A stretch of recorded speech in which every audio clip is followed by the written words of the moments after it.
Hello everyone. तो कैसे हैं आप सभी लोग? सभी को मेरा राम राम। तो हम आज डिस्कस करने वाले हैं इंग्लिश इंग्लिश के बारे में कि आप लोगों का 12 मार्च को है इंग्लिश पेपर। तो आप 10 या 11 मार्च को अब किस प्रकार प्रैक्टिस करके जहाँ टाइम मैनेजमेंट हो जाए इंग्लिश में, और मैंने कैसे किए लिखता था मैं वो आपको दिखाऊंगा। ठीक है, तो चलते हैं आगे। तो आज मैंने इंग्लिश में कम से कम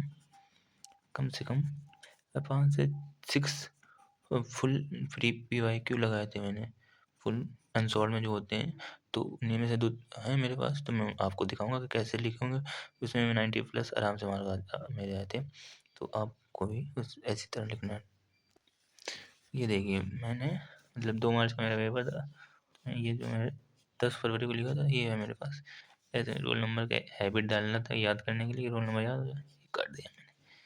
सबसे पहले सेक्शन है, इसको रीडिंग, इसको ब्लैक स्केच से या फिर ब्लू स्केच से, ऐसे क्वेश्चन नंबर 1 ये जो होता है ना रीडिंग सेक्शन, तो उसको मैंने रीडिंग सेक्शन शुरू करता था। उसके बाद जो पहले क्वेश्चन का आंसर जो मुझे इस प्रकार से PC डी, और जो वो कैब वाले आते हैं ना, ये ऐसे इसको मतलब जो पूछा जाए उसको भी लिख दिया, उसे लिख देना चाहिए इसमें, ये एफिशिएंट बाउंडलेस इस प्रकार से। इसके बाद सेक्शन बी राइटिंग आता है, तो मैंने इसमें इसमें आर्टिकल आ जाता है, कभी ऐसे राइटिंग आ जाता है। तो इसमें जैसे इसका जो सब्जेक्ट है ये डाल दिया, health is wealth by XYZ, अपना नाम नहीं डालना इसमें। बस इसके बाद कोटेशन से हेल्थ इज वेल्थ कोटेशन लिख दिया एक अच्छा था। इसके बाद थोड़ा इंट्रोडक्शन हो गया, फिर एक कोटेशन याद आ गया, वो लिख दिया मैंने। इसी प्रकार से ऐसे ऐसे ऐसे करके इसके बाद कुछ एक आधे पॉइंट बना दिया, फिर कोटेशन, फिर पॉइंट, फिर कोटेशन। इसी प्रकार से पूरा एक तरह से ऐसे ऐसे टाइम में आर्टिकल टाइम में लिख गया, लाइक बॉडी लाइक माइंड, इस प्रकार से मेरा कंप्लीट हो गया।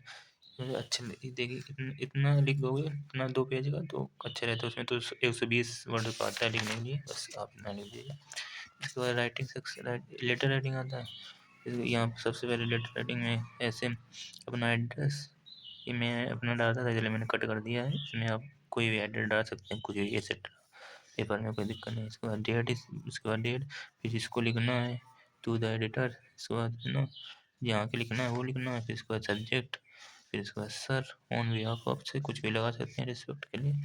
फिर इसके बाद पूरा मटेरियल लिख दीजिए। इसके बाद थैंकिंग यू, फिर योर सिंसियरली, फिर देन XYZ।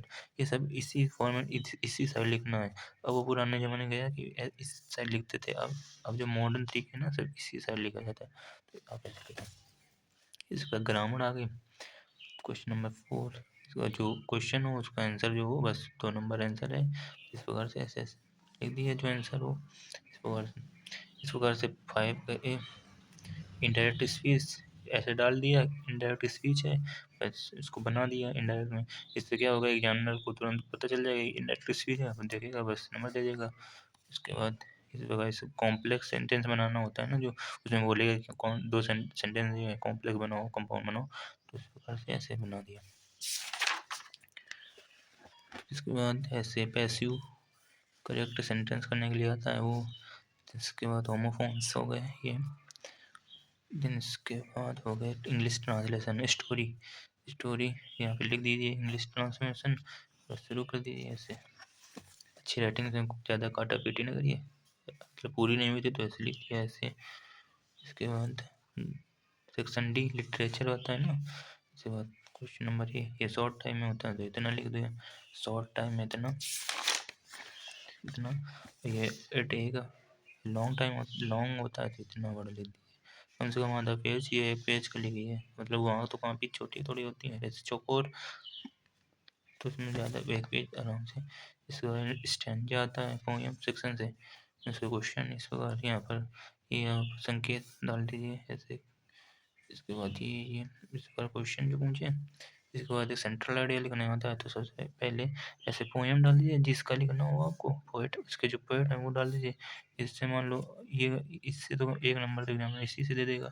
इसके बाद central idea of the poem, बस ऐसे लिख दीजिए जो उसमें कुछ सेंट्रल मतलब जो उसके बारे में हो पोएम के, वो तो आपने याद ही किए होंगे 2-3। इसके बाद फिर सप्लीमेंट्री वाला आता है ना, 111, ये शॉर्ट, ये शॉर्ट, ये लॉन्ग लॉन्ग, इस बार से लॉन्ग में इतना लिखना है, इतना इतना।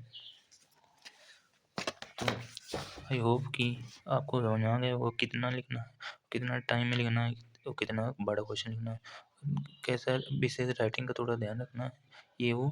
और इसमें मेरे आराम से 95+ मार्क्स आपके आ सकते हैं अगर ऐसे लिखोगे। थैंक यू, मिलते हैं किसी अगले वीडियो पर, अगले वीडियो में। Thank you.